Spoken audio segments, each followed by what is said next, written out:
Welcome to this step-by-step Audacity tutorial for beginners. This is a beginner-focused tutorial, but the end goal of this tutorial is quite high. If you are a beginner and you wish to narrate audiobooks, get into professional voiceover or podcasts, or want a very high-quality audio using Audacity, this tutorial will prepare you. This tutorial will also benefit intermediate or advanced users. However, I have made it with beginners in mind so that you will have no problem following along. If you are wondering who I am, how can I set a big goal like this? Well, over the past 5 years, I've helped many beginners publish their first audiobooks and land their first voiceover jobs. I've also helped experienced voice artists book more gigs. I have added some screenshots of my previous successful clients. In this tutorial, I'll show you exactly what I teach them when they're starting out. You can be sure now that you are in the right place to learn Audacity. Even though the goal is to get professional quality audio with Audacity, I'll keep everything simple and beginner-friendly. You'll be able to follow along easily and apply what you see in this video. Please remember that practice is key. Do not just passively watch this video, try to do the things you see. Before you dive into any audio project, there are 4 key things you need to get right. It starts with how you record your voice. The final audio quality depends on the initial quality of the recording. There are some checks before recording, and we will learn that in this video. The next step is editing the audio you recorded. Editing means navigating through the recording to identify mistakes. Depending on the situation, you can either remove some mistakes, fix them, or record some parts again. Proper editing skills give you the confidence to produce high-quality audio. One of the critical steps is processing a recording for better sound. Editing and processing are separate things. No matter how good your recording equipment is, you will always need to process the recording for great quality audio. We will learn that in this video.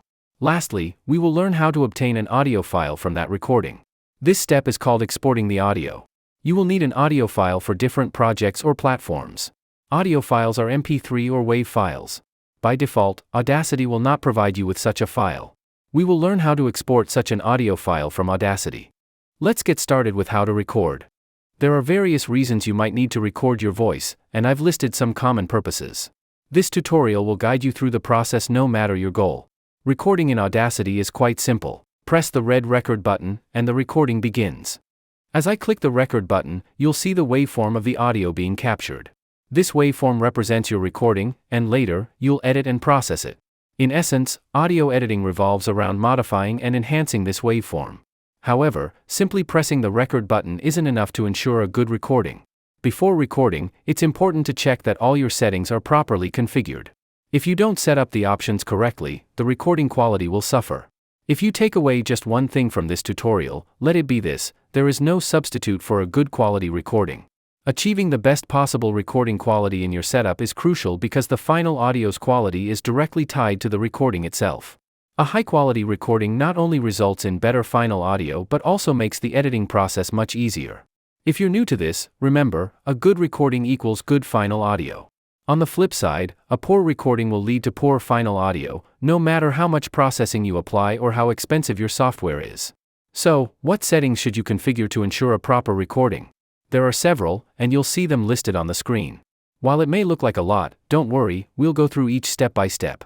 I'll dismiss this current recording since it wasn't set up with the ideal configuration. The first thing we'll do is select the microphone for recording. To begin, click on the Audio Setup button to access configuration options. Here, you can set up your recording device, which shows all the microphones connected to your computer. You may notice some unfamiliar names on the list. These are virtual microphones from other software on your computer. What matters is that your desired microphone appears on the list and is selected. The currently selected microphone will have a check mark beside it. In this example, the MacBook Pro microphone is selected. If I were to record now, the MacBook Pro microphone would be used. To select a different microphone, just click on its name. For instance, if I want to use my Samson C01U mic, I would click on its name, and it would become the selected device for recording. You can confirm that the Samson mic is now selected because the checkmark will appear next to it in the recording device list. It's important to know what name your microphone appears under, as different models may display different names. For example, my Samson USB mic is labeled as Samson C01U Pro mic. However, I also have a Sennheiser mic connected to my computer, but its name isn't showing up. This issue can happen if you plug in the microphone after Audacity is already open. If this happens to you, there's a simple fix. You'll see an option labeled Rescan Audio Devices. By clicking Rescan, Audacity will refresh the list of connected microphones. After rescanning, I'll check the audio setup button again to see if my devices have updated. Now, you can see a new device called Scarlett 2i2 USB has appeared. Scarlett is my audio interface, and my Sennheiser microphone is connected through it. The device shows the name of the interface, not the microphone itself. By selecting Scarlett 2i2 USB, I'll be using my Sennheiser mic for recording. I'll click on Scarlett 2i2 USB to select it for recording, and I can verify it's selected by checking the audio setup button. Keep in mind, when the microphone is connected to an audio interface, the audio interface name will be shown in the list instead of microphone name. If you're a beginner, I recommend using the device toolbar to double-check which microphone is selected. There's a good reason for this, and I'll explain it shortly. To access the device toolbar, go to View Toolbars. The toolbars currently displayed will have checkmarks next to them. Since the device toolbar doesn't have a checkmark, it's not visible right now. I'll click on it to make it appear. Now that the device toolbar is visible, you can always check which microphone is currently selected for recording. The device toolbar is one of the most useful toolbars in Audacity, but it's not shown by default. To prevent using the wrong microphone for recording, always enable it from the menu. This way, you can easily see which microphone you're using during your recording session. It's easy to forget to select the correct microphone. I've seen many clients make this mistake. Imagine finishing a long recording, only to find out you used the wrong mic. That's why I always recommend showing the device toolbar to avoid this frustration. If you're aiming to build long-term skills in audio recording and editing, consider joining my mailing list. I regularly share audio tutorials through the mailing list that will help you gain a deeper understanding of the audio editing process. You'll find a link to subscribe in the description. For those who want to master Audacity for professional voiceover work or audiobook narration, I offer a comprehensive Audacity bundle. If improving the quality of your voice recordings is your goal, this bundle is an ideal solution. The Audacity bundle includes several courses and sound better tools. The courses cover both older versions of Audacity and the latest 3.6 and 3.7 releases.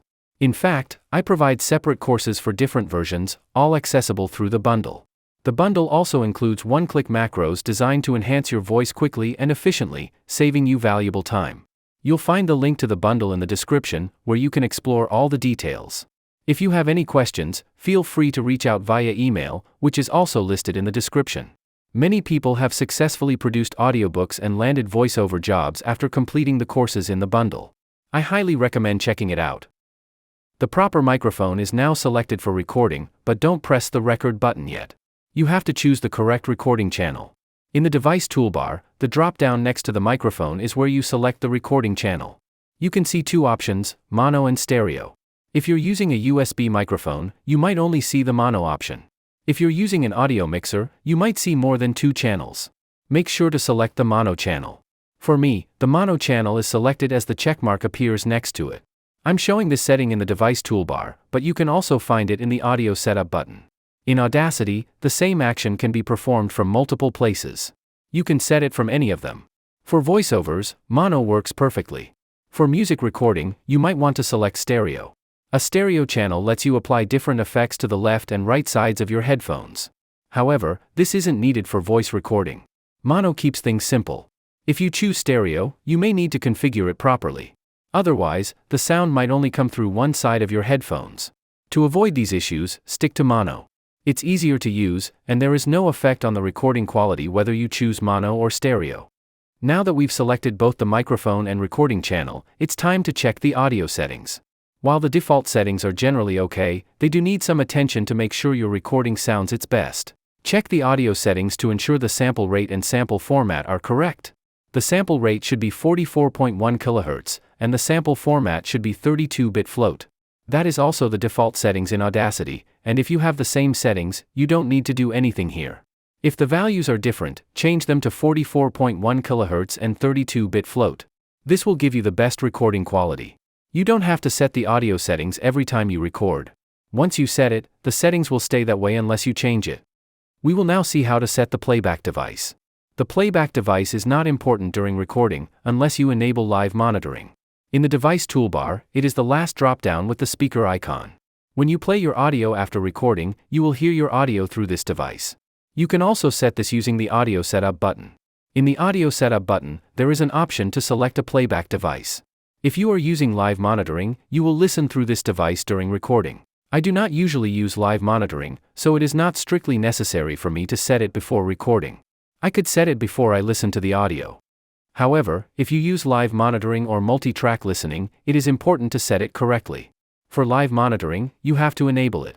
Go to the transport menu, and you will see transport options. There is an option to enable audible input monitoring. There is no tick mark before it, which means it is not enabled for me.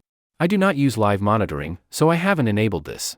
If you want live monitoring, you have to click Enable Audible Input Monitoring. We are now ready for the recording. However, there is another thing you need to be aware of during recording: the recording level or the input level. Beginners often do it wrong, and it has a big impact on the final audio processing. To assist you in setting the level, Audacity has two meters. The top one is the recording meter, and the bottom one is the playback meter. You can drag the meters to make them bigger, and reposition them if you want. A bigger meter makes it easier to read the levels. You can see the meter reading during recording and playback. Before you start recording, it is good to check the level. There is also a slider in the meter to adjust the gain from Audacity. If your level is too high, you can decrease the slider to adjust the level. I usually keep the slider to 100% and adjust the gain from the audio interface. Some microphone also has a gain knob. If you double-click the slider icon, a pop-up will appear with a more visible slider. So the main question is, what is the correct level we should aim for? To check the input level before you start recording, click on the small microphone icon. Click Enable Silent Monitoring.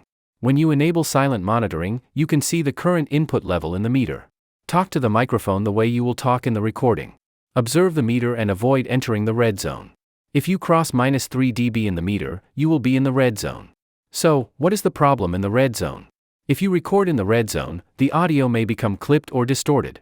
Distorted audio never sounds good, and there is almost nothing you can do to fix it or make it sound normal. You should aim not to cross -6 dB during recording. You should also check if the recording level is not too low. For example, if your audio never crosses -24, then it has a very low recording level. Your first priority would be to talk from a proper distance to the microphone. If you record from proper distance to the microphone, you will most likely get the best recording, even if your recording level is not optimal. But if you can make sure the levels are okay, there will be less headache after processing. Please note you do not have to be very precise about these numbers. These are more of a guideline to achieve a good signal level that is not too hot. A hot signal means when you are hitting the red zone in the meter. You can stop monitoring by clicking Disable Silent Monitoring. Once you've set everything up, press Record and start your session. Welcome to this step-by-step Audacity tutorial for beginners. I am using Audacity 3.6.4 for this tutorial series. It was the latest version when this video was made.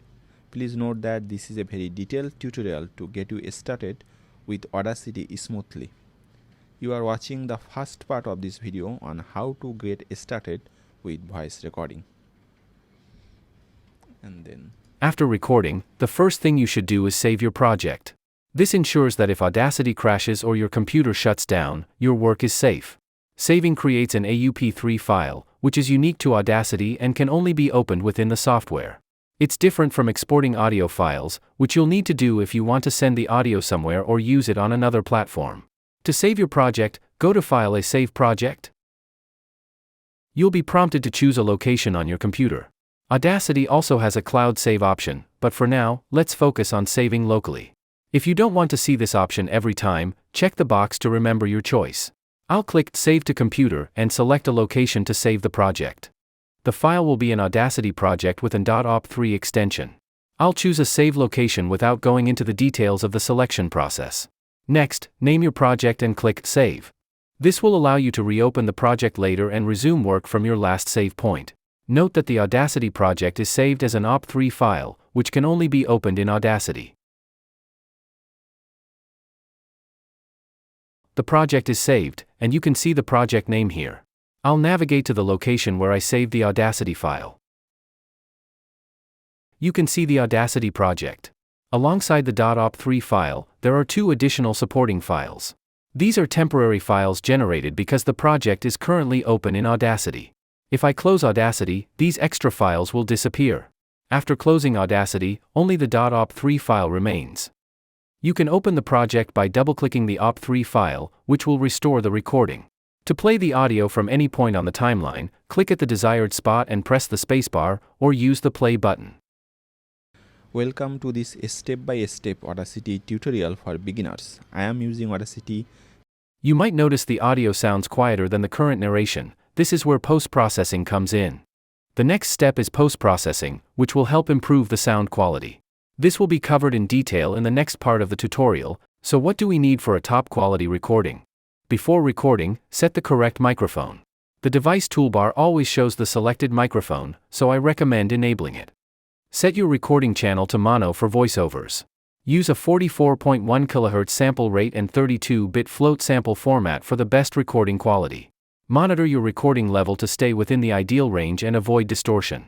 Save your project immediately after recording to avoid data loss. If you're new to audio recording, keep in mind that simply recording your voice isn't enough to achieve high-quality audio. To get the best results from your recording, you need to both edit and process the audio. While these tasks are related, they are not the same. Audio processing involves applying effects to enhance or correct a recording, whereas editing focuses on modifying the structure of the audio by cutting, copying, or rearranging parts. There is no strict rule about whether to edit or process first, it depends on the situation.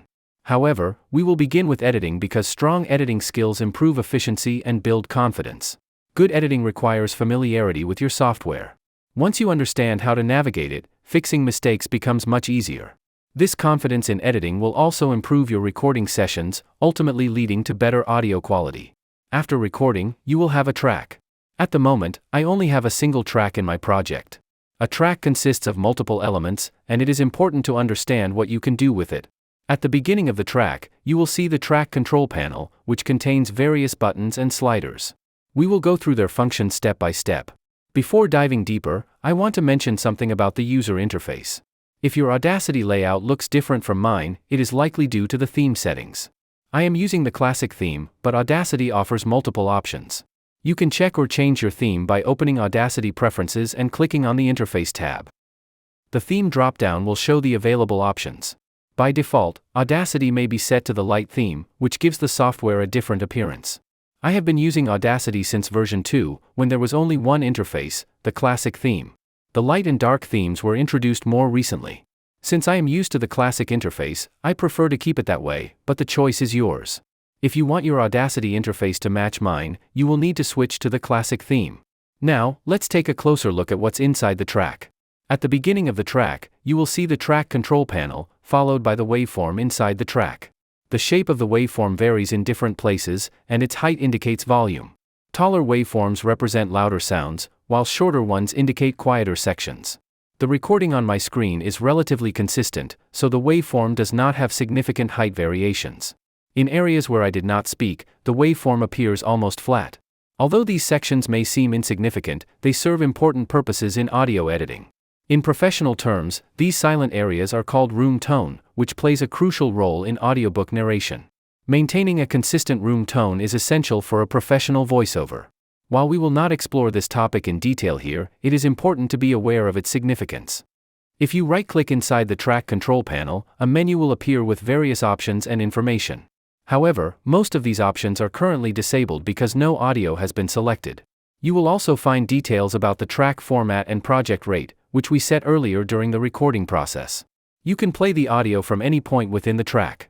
Clicking inside the waveform places a black vertical line called the playhead, which marks the starting position for playback.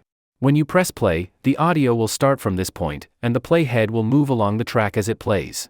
You can play the audio by clicking the play button or pressing the spacebar. To stop playback, press the spacebar again or click the stop icon. Another way to start playback from a specific point is to use the timeline, which is the numbered section above the track. The numbers represent time in seconds. If you scroll to the end of this recording, you will see that it is about 28 seconds long.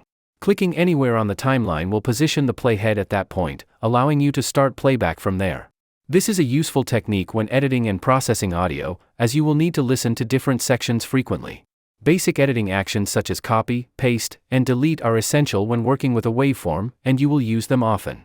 However, the way copy and paste behave depends on your Audacity settings, so it is important to be aware of those preferences as you work. One of the most common editing tasks is deleting a section of the waveform. To do this, simply select the part you want to remove by dragging over it, then press the delete key on your keyboard. You can also delete it through the edit menu, where you will find shortcuts for common actions. Using shortcuts speeds up the editing process, so it's worth getting familiar with them. Next, we'll learn about copying and pasting. While copy-paste is a basic action, Audacity has a unique setting that affects how it works. I'll explain that in a moment. To copy a section of the waveform, first, select the part you want to copy. You can do this using a keyboard shortcut, the edit menu, or by right-clicking after making the selection. Once copied, click at the point in the waveform where you want to paste the audio. You can then paste it using the keyboard shortcut, the edit menu, or by right-clicking and selecting paste. If you prefer using shortcuts for various tasks, you can find a complete list in Audacity Preferences. Open Preferences, go to the Shortcuts tab, and you will see all assigned shortcuts. You can even search for a specific action to check its assigned shortcut or change it if needed. While some people rely on shortcuts heavily, others may not use them at all. It's entirely up to you. To paste audio using a shortcut, click where you want to insert the copied audio, then press Command+V on macOS or Control+V on Windows. The copied section will appear inside the track. However, Audacity's copy-paste behavior depends on certain preferences, and in some cases, it may not work as expected. Let's examine one such setting. In Audacity Preferences, go to Tracks Behavior. You will see an option labeled Always Paste Audio as New Clips. By default, this option is unchecked. If I enable it and save the settings, the copy-paste behavior changes. Now, when I paste the copied audio, a new clip is created. You will notice two black vertical lines marking the clip boundary. A clip can be moved independently by dragging it. It can also be selected separately and trimmed at its boundaries. While trimming or untrimming clips may not be necessary for regular voiceover work, this feature highlights Audacity's potential for more advanced editing. Audacity offers many advanced features, and understanding them will help you use the software more effectively. Now, I will go to Audacity Preferences to adjust another setting. This setting is found under Tracks Behavior and is labeled Editing a clip can move other clips. I will uncheck this option, which will completely change how copy-paste works. This can be frustrating for many users, so pay close attention to this setting. I will try pasting the audio into the first clip. As soon as I do, an error message appears. This happens because I disabled the option that allows other clips to move when editing. If you encounter this error in Audacity, you now know where to check. If you are creating new clips when copying and pasting, you must also enable the option to move other clips. Otherwise, you will run into the same error. Keep in mind that Audacity's default settings can change from version to version, so depending on which version you upgraded from, you may experience unexpected behavior. Knowing these preferences will help you avoid unnecessary troubleshooting. Now that I have adjusted the setting, pasting works correctly. You can see that I have no trouble pasting the audio now. Let's say I want to return to the state before these clips are added. The easiest way to do this is by undoing the last actions until I reach the point I want. You can undo your last action by going to the Edit menu and selecting Undo, or by using the keyboard shortcut. Each time you undo, Audacity reverses the most recent change. If you undo multiple times, you can step back through your previous actions. To do this quickly, use the shortcut Command-Z on macOS or Control-Z on Windows. Now, let's talk about zooming, an essential feature for precise editing. Sometimes, you need a closer look at the waveform for a more accurate selection. Other times, the waveform may be too condensed, making it difficult to see details. Audacity provides several zoom buttons for different actions. You can zoom in to expand the waveform as much as needed, and if you zoom in too much, you can zoom out using the button next to it. These zoom controls apply to the entire track. Additional zoom options with specific functions are available. To use some of these, you must first select part of the audio. For example, one button allows you to fit the entire waveform on the screen, which is useful when you want an overview of the full track. Another button lets you zoom in on a selected portion of the waveform for a closer look. To do this, select a section of the waveform and press the corresponding zoom button. I recommend experimenting with these zoom controls to understand how they work. While zooming isn't a complex feature, it is essential for precise editing. Knowing how to navigate the software efficiently will save you a lot of time and frustration. If you are constantly searching for small features, it can slow down your workflow and make editing more difficult. The more comfortable you are with these tools, the more confident you'll be in your editing process. Editing is a crucial part of voice-related work, whether you're narrating an audiobook, recording a voiceover, or producing a podcast. Another equally important step is audio processing, which can significantly enhance the quality of your sound. Let me demonstrate how proper processing can make a big difference. To do this, I will first duplicate the current track. To duplicate a track, double-click on it to select it, then go to the Edit menu and choose Duplicate. You can see an identical copy of the same track. I created this duplicate so we can compare the original recording with the processed version side by side. The top track will remain untouched, representing the original audio, while I will enhance the bottom track. Audio processing involves improving a voice recording through various effects and adjustments. This involves applying multiple audio effects in a specific order with the correct configurations to achieve the best results. In a moment, I will explain the necessary steps for proper processing. For now, I want to show a quick way to enhance your sound. While this method isn't exactly a shortcut, it produces results very quickly. I will apply a macro to process the recording in seconds. To do this, I will select the bottom track and go to the Tools menu. From there, I will apply a macro.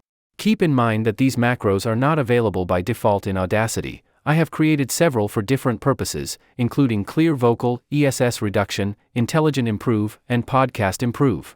In a moment, I will explain where you can get these macros.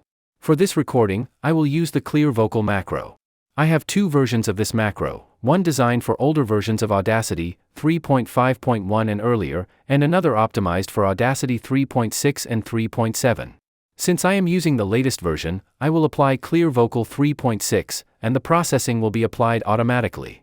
Once the macro is applied, you will notice a significant change in the waveform patterns.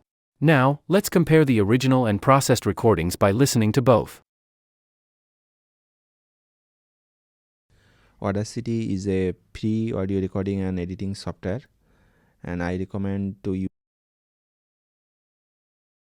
Audacity is a free audio recording and editing software, and I recommend to use Audacity as a early software. I recommend using Audacity as the first software if you are new to audio editing and recording. You can hear that the processed version sounds much clearer and more polished. In the next part of this video, I will show you how to achieve this kind of processing manually, so you can customize it to your specific needs. If you prefer automatic processing using macros, you can get them from my Audacity bundle. This bundle includes my custom macros, a beginner and advanced course, and a personalized EQ tailored to your voice. You can find more details through the link in the pinned comment and description. So far, you've learned about recording and editing techniques. The next step is audio processing, and we will explore it in detail. Anyone can make their voice recording quite better using the free software Audacity. The method I will show is a must-follow guide for beginners. Advanced users also use it as a starting point. I will explain every step in detail. The steps are also available in this PDF guide with screenshots. You can get this PDF file in your email for free. Please check the last link in the description to get this Sound Better PDF guide. If your audio does not sound good after this process, it means either your recording setup needs to be corrected, or you need to record your audio properly. Before digging into the details of such issues, apply this method to your recording. You will get an amazing result if your recording has the quality, or you will know how much better your sound can be. The process to get a better voice in Audacity is a series of simple steps, and I will show the steps in detail in this video. Our goal is to get an amazing voice recording after all the processing. Let's discuss some qualities of an amazing voice recording. The volume level is ideal, it is not too low or not too high, so comfortably listenable. There is no noticeable white noise or hissing noise. AC units, laptop fans, or something vibrating nearby like a refrigerator can be the source of strong hissing noise. There is no disturbing background noise. Car honks, airplanes flying, other people talking in the background, etc. are examples of such background noise. All parts of the audio can be heard comfortably. There are no sudden changes in the volume level. If some words are loud and others are too quiet to listen to, it is not good for the listening experience. Those may be desirable in a movie, but for voiceover, it has to be consistent. Your voice sounds smooth or crisp or clear. If recording space is not well treated, or a proper microphone is not used, the sound quality can be harsh. There is no disturbing room echo or reverb. Poor positioning of the microphone or a room with hard surfaces can introduce unbearable echo or reverb. Some of these can be achieved by editing in Audacity, and some of them require fixing in the recording setup or environment. If you can process your recording as good as possible in Audacity, you will have a good idea of the other issues. A properly processed audio can reveal some serious issues in the recording that is not possible to know otherwise. I will show you how to fix things with Audacity. The steps I am going to show are applicable for audiobook narration, voiceover, podcasts, or any other purpose. The steps are involved with these 4 audio effects. I will show the proper configuration in each step and explain why you should do it. The order of these effects matters a lot, especially at the beginning of your audio editing journey. Each effect also has to be configured properly. Otherwise, the audio will become worse instead of being better. The correct order of the effects will be like this. So 4 effects have to be applied in 5 steps. The normalize effect has to be applied at the start and at the end. If you are a beginner, you should follow the order like this. Once you gain experience, you can rearrange the order after understanding what each effect does.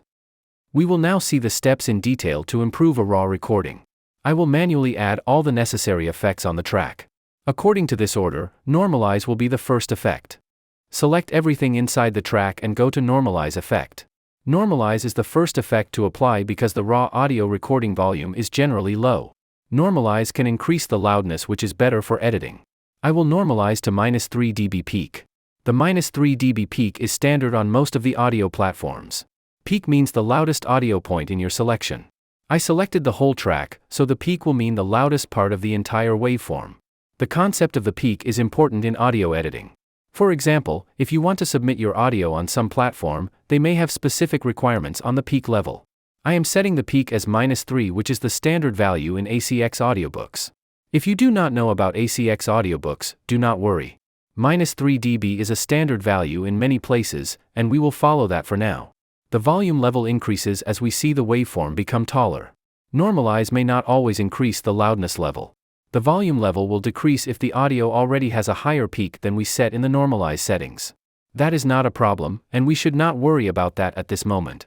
After applying normalize, you can see the noise has become visible in the silent parts. The next effect will be noise reduction.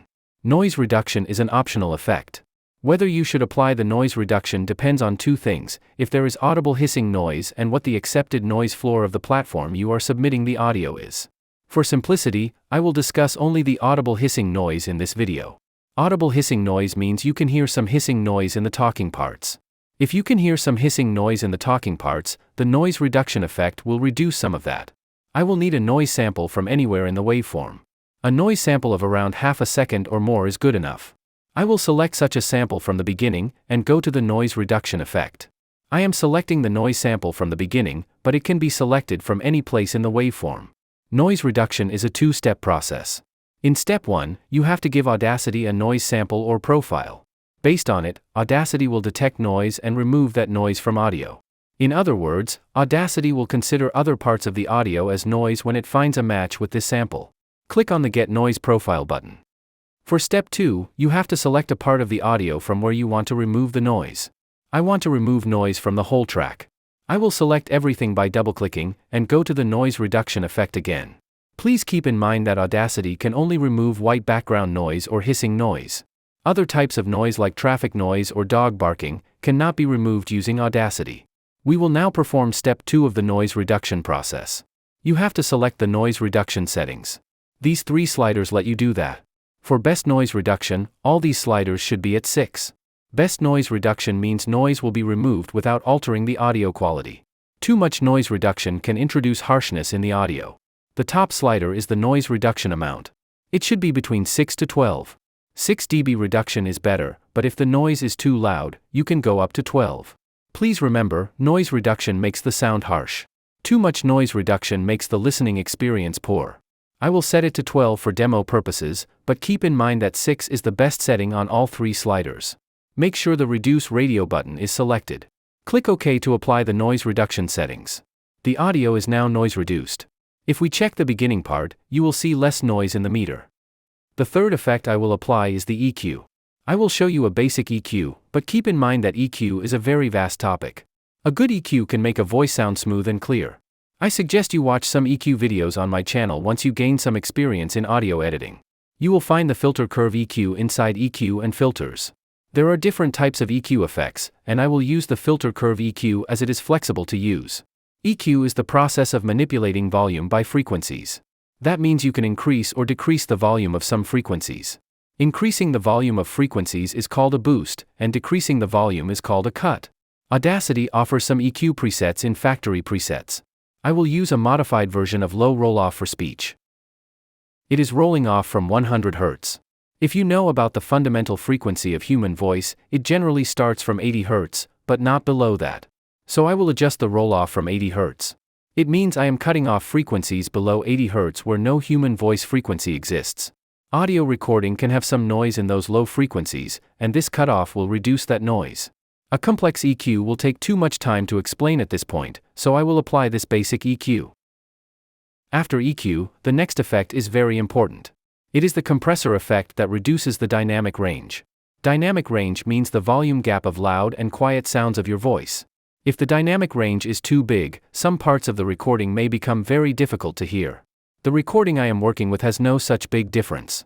Still, applying the compressor effect will make the voice crunchy and crispy. A little bit of compression makes the recording smoother to listen to. Compressor configuration varies for each recording. I will show you a generic compressor with some guidelines. Please note that this is the new Audacity compressor introduced in Audacity 3.6. If you are using older Audacity, the compressor interface will be different. You also have to learn how to configure this new compressor. The configuration of the new compressor is totally different from the old compressor. I will get back to the default preset from the factory preset. You will notice now the factory preset has lots of presets. However, most of them are suited for music production. The compressor can be active or not active, based on the threshold value. You can see the graph has got a different slope from this point. This is the compressor activation point and the threshold decides this point. If I increase or decrease the threshold, you will notice the point will move around. Once you decide the activation point for the compressor by setting the threshold, you have to set how much compression do you want. That is set by the ratio. If I change the ratio, you will notice the slope of the line after the activation point changes. There are other configuration options in this compressor and all of them define how the compressor will work. At the beginning, it may be difficult to get everything right about the compressor. I would suggest using a factory preset as a starting point. From the factory preset, I will choose lead vocals. Please note that the actual compressor settings depend on the audio level and how the voiceover is performed. I am showing a generic solution. If you remember, I used normalize as the first audio effect. My peak is normalized to -3 dB, hence the lead vocals will work okay for me. If you follow this tutorial step by step, lead vocals preset will work for you too. I would recommend decreasing the ratio a bit. If you need a little amount of compression, you can set the ratio below 3. I want a moderate amount of compression, and I will set the ratio around 4. The purpose of the compressor is to control the RMS level. However, I am skipping such details in this video as it will become quite lengthy.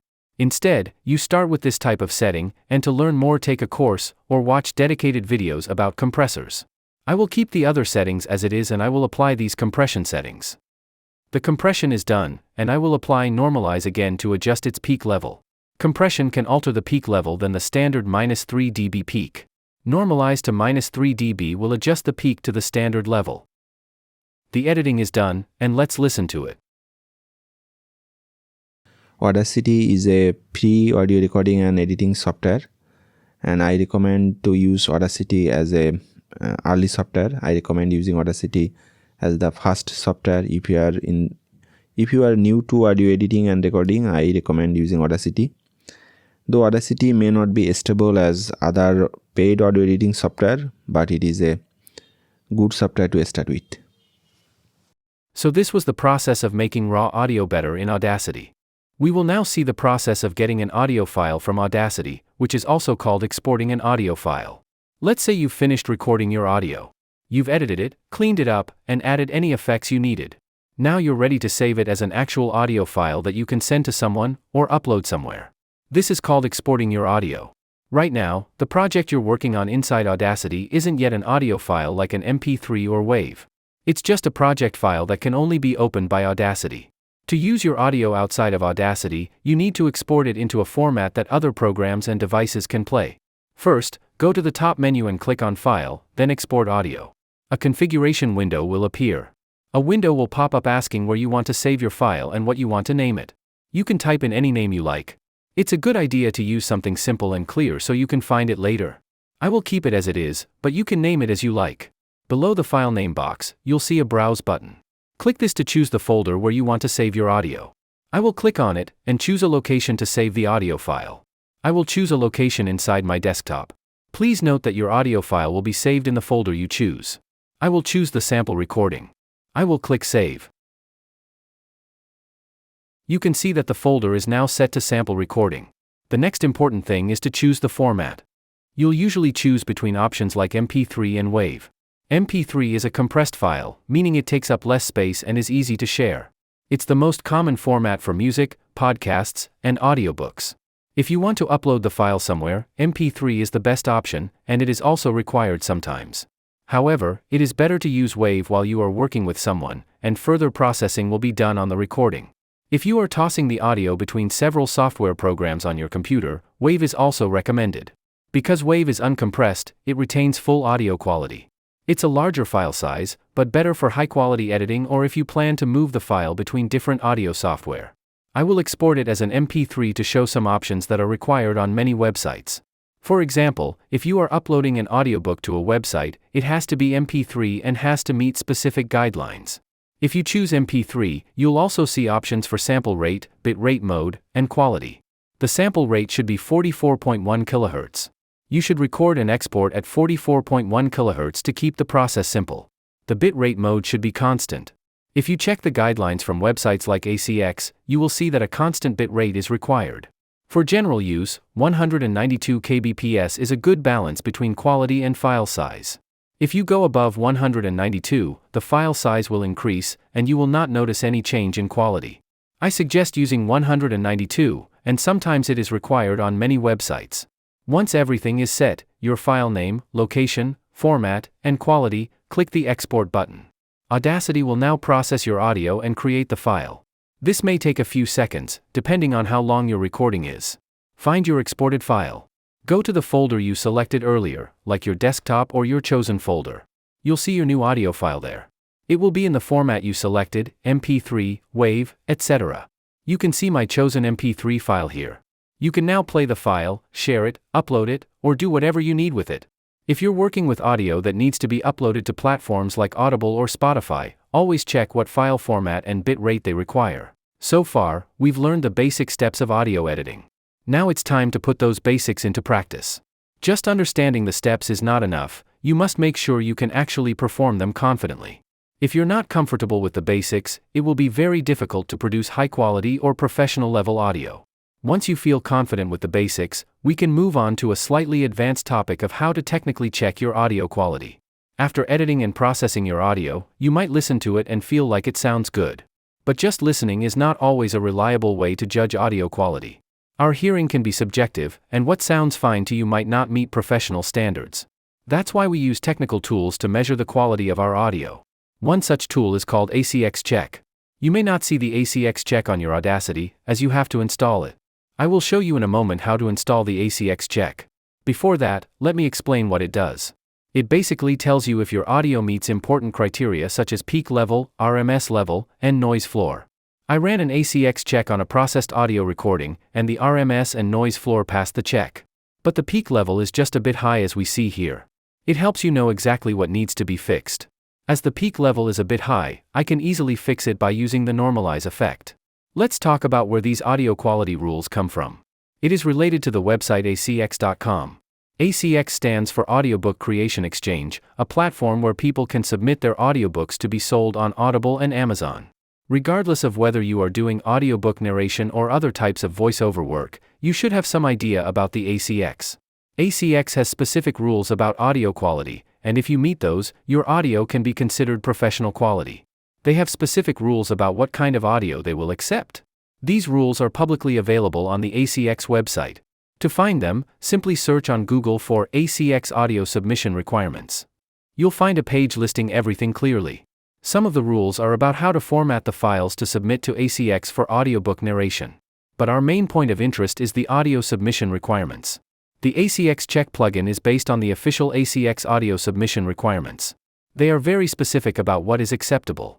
For instance, the peak level of your audio must not go above -3 dB. The RMS level should be between -18 dB and -23 dB. And the noise floor must be below -60 dB. These values may sound technical, but ACX Check does the hard work for you by checking them and showing the results in a simple report. But before you can use ACX Check in Audacity, you need to install it. This plugin doesn't come with Audacity by default, so you have to download it from an external source. Go to the website plugins.audacityteam.org, which has a collection of plugins for Audacity. Take note of this website, as you will find many plugins for Audacity here. Once you get some experience in audio editing, you may find plugins that suit your needs. For now, we are interested in the ACX check. Search for ACX check. You will see some results appear, and go to the ACX check on the listing. You have to download the plugin file from here. The file name is acxcheck.ny. The file will have a .ny extension, which means it's a Nyquist plugin, a type that works with Audacity. You don't need to know what it is technically, just note that there is a specific way to install Nyquist plugins. Once you've downloaded the file, open Audacity. Go to the Tools menu, and choose Nyquist Plugin Installer. In the future, you may need to install other Nyquist plugins, so carefully watch this process. A pop-up window will appear, and click on Browse. Once you click on the Browse, you have to navigate to the folder where you downloaded acx.ny. I have downloaded that in my Downloads folder, so I will navigate to Downloads. I am using a Mac, but the process will be similar in Windows. You can see the acx.ny file here. Select the file, and then click Open. Then Audacity will know from which file it has to install ACX Check. The ACX Check plugin can be installed now.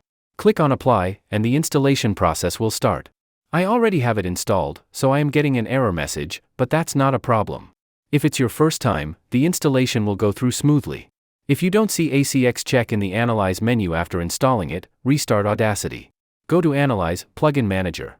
You will see a list of plugins installed on your computer. Find ACX Check in the list and make sure it's enabled. After that, it should appear in your Analyze menu. Once you have installed ACX Check, you can use it at any moment. For example, you are seeing a raw recording on the screen. If I use the ACX Check, I can understand where it stands in terms of a professional level. To use ACX Check, select the audio track you want to test, go to Analyze, and click on ACX Check. It will display whether your audio passes or fails in 3 key areas: peak level, RMS level, and noise floor. The raw or original audio is more likely to fail in 2 or 3 checks, but do not panic. If your audio fails, don't worry, you can fix these issues with the right processing techniques. To make your audio meet these standards, you can also use macros in Audacity. Macros are a way to apply a group of effects to your audio all at once. You can either create your own macro or use the one I have built. I will use the clear vocal macro that improves and makes the audio crisp with just a click. To use it, I will go to Tools, Apply Macros, and choose the macro I want. Please note that the macros are available on my shop. If you purchase the macros and install them, only then will you see these macros. Otherwise, you can process the audio manually. Once applied, you can run ACX Check again to see if your audio has improved. You can see the readings are quite good, and the noise floor is failing by a few dB. The noise floor is at -58.72 dB, when it should be below -60 dB. In that case, you can use the noise reduction effect in Audacity. I have already discussed the noise reduction effect in detail earlier, so I am fast-forwarding the process. Please remember that too much noise reduction can degrade the audio quality, so use it carefully. After noise reduction, I will run ACX Check again to see if it now passes. It now passes all 3 checks. By understanding and using the ACX Check plugin along with the official ACX guidelines, you can confidently produce audio that is ready for professional use. This process not only improves your audio quality but also helps you meet real industry requirements. Whether you're working on an audiobook or any other project, these tools and techniques will help you take your audio editing to the next level. We'll learn something interesting next. It is about adding background music over a voiceover. In this part of the video, we're going to look at 2 ways to add background music to your voice recording. One method is kind of automatic, using an effect called auto-duck, and the other is manual, where we adjust things by dragging and dropping. It's a good idea to learn both, because combining them gives you more flexibility and better results. This is the same approach you can use for creating karaoke tracks, or adding music behind voiceovers in podcasts and videos. So, as you can see on the screen, I already have the voiceover recorded and processed. I will play it for a couple of seconds to confirm it is okay.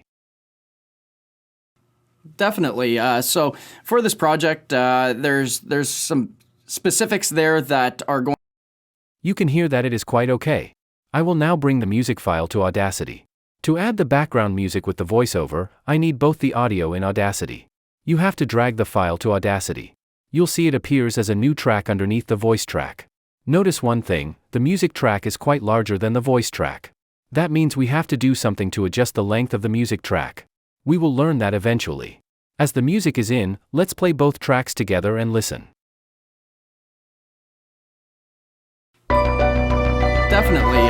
So for this project, there's some specifics there that are going to paint the picture of who we're looking for and what type of voice we're wanting. So for this project, you heard that the music was too loud and made the voice almost inaudible. That's totally normal. I haven't done any adjustments yet. We have to adjust the volume of the music track, and then it will blend together. Let's try the automatic method first. This uses the auto duck effect to lower the music volume whenever there's speech. But for this to work correctly, the voice track has to be below the music track. You can see a message that is asking for a control track. So when you are using the auto duck effect, there have to be other tracks below it. Simply put, the music track has to be on top, and the voice track has to be below it. I will move the music track to the top. I can drag the track, or use the option that is inside the 3 dots. The music track is now on top, and I can use the auto duck effect on it. Go to the Effect menu and choose Auto Duck. A settings box will appear. You'll see a few options, but the most important ones are duck amount and threshold. Duck amount controls how much the music volume will drop when your voice is playing. Threshold tells Audacity when to start ducking. Here it is set as -30 dB.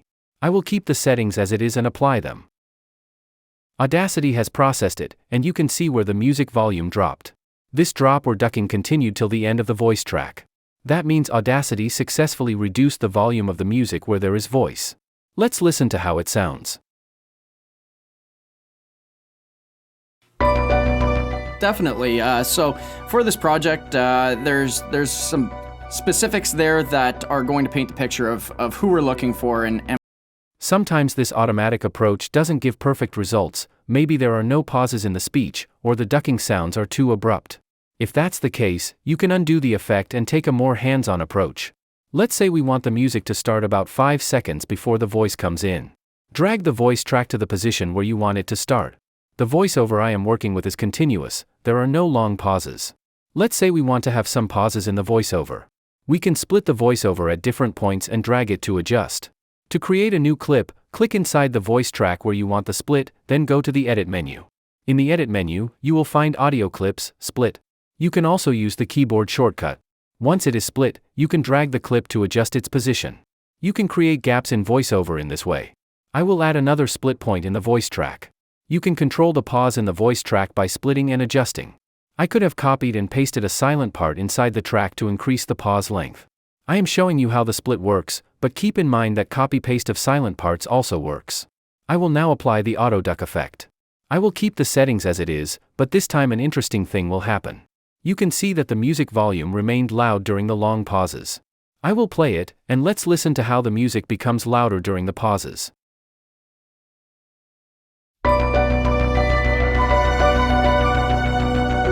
Definitely. So for this project, there's some specifics there that are going to paint the picture of who we're looking for and what type of voice we're wanting. So for this project, it's going to be looking for a... You may feel the music should be a bit louder behind the voice. You can easily do that by changing an auto duck configuration. Let me show you how. I will undo the auto duck effect. Select the music track, and go to the auto duck effect. You have to adjust the duck amount to control the loudness of the music. Currently, it is set as -18 dB. When the music volume is lowered, it is decreased by 18 dB from its current loudness. I will set it as -12, so the volume decrease will be 12 dB. You can see the volume is lowered less than it was in -18. I will apply this setting.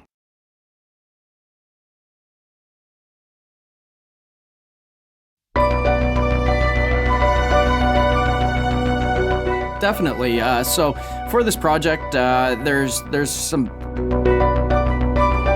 specifics there that are going to paint the picture of... You could hear that the music was slightly louder behind the voices. Let's adjust another thing. The music started at full volume from the beginning. You can gradually increase the volume. For a smooth start, highlight the beginning of the music track, then go to Effect and choose Fade In. This will make the music gradually rise in volume.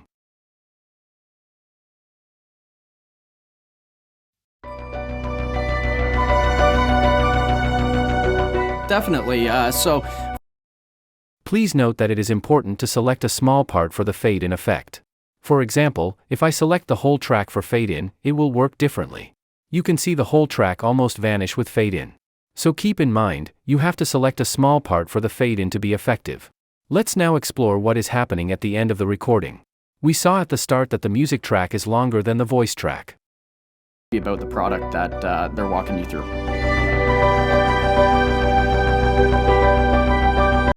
I can easily remove some of the parts from the music track. To do that, click on a place and split. I can easily delete the split. Select the part you want to delete and delete.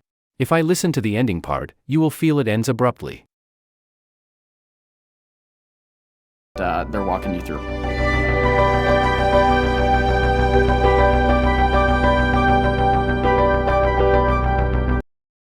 You could hear how it ended. We can smooth out the ending using the fade-out effect. It works the same way as fade-in. Select the part you want to fade out, and go to the fade-out effect. Please remember it is important to select a small part for fade-out instead of the whole track. Let's listen to how it sounds. That they're walking you through.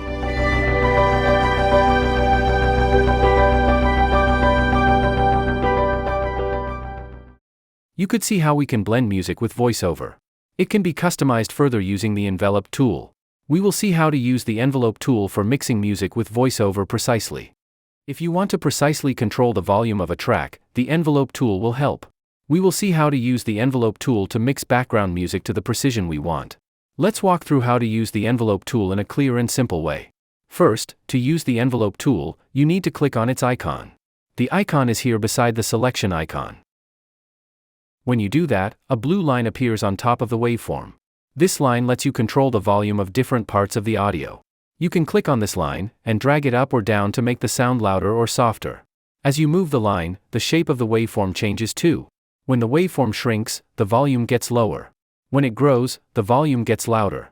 At first, if you just move the line up or down without adding extra points, the whole waveform changes together. But the real power of the envelope tool comes when you add more control points. If you click 2 points on the blue line, you can change only the section between those 2 points. The rest of the audio stays the same. If you adjust other parts, the remaining part will not be affected. The envelope tool basically operates like this: you click to add a control point, and then you adjust the line as you wish. This is very useful when you want to adjust the volume of just some parts of your audio without affecting the other parts. This can be a handy tool for mixing background music. Usually, we use AutoDuck to mix background music. We can use both the AutoDuck and the envelope tool to mix music to the precision we want. Now, let's see how the envelope tool works with AutoDuck. First, I'll undo all the changes I made. Then, I go back to the selection tool. Select the track, and go to the AutoDuck effect. I go to the effect menu, and choose AutoDuck. In the AutoDuck settings, I set the duck amount to -12 dB, and leave the rest as default. I will apply this AutoDuck configuration. If you've seen my earlier videos or lessons, you might already know how this works. After applying AutoDuck, I go back to the envelope tool. Now I can fine-tune the volume even more. I click on the blue line and create control points to keep the background music loud in some parts, and quieter in others, based on where someone is speaking. This gives you very precise control over the audio. You can increase or decrease the loudness wherever needed. I would recommend that you do some practice with the envelope tool to learn how it works. It is mainly a manual adjustment thing, and you have to judge it by listening to your adjustments. If you want to listen to your adjustments, you have to either select the selection tool, the eye icon, or you can use the multi-tool. Multi-tool has both the selection tool and the envelope tool. For example, if you have the envelope tool selected, you cannot click inside the track to play the audio. It will always adjust the waveform if the envelope tool is selected. But if you select the multi-tool, you can click inside the track to play. You can see the line of playhead is now showing, and I can play the audio from here. However, the envelope tool is also active. I can adjust the blue line as part of the envelope tool. You have to practice a bit to truly understand how it acts.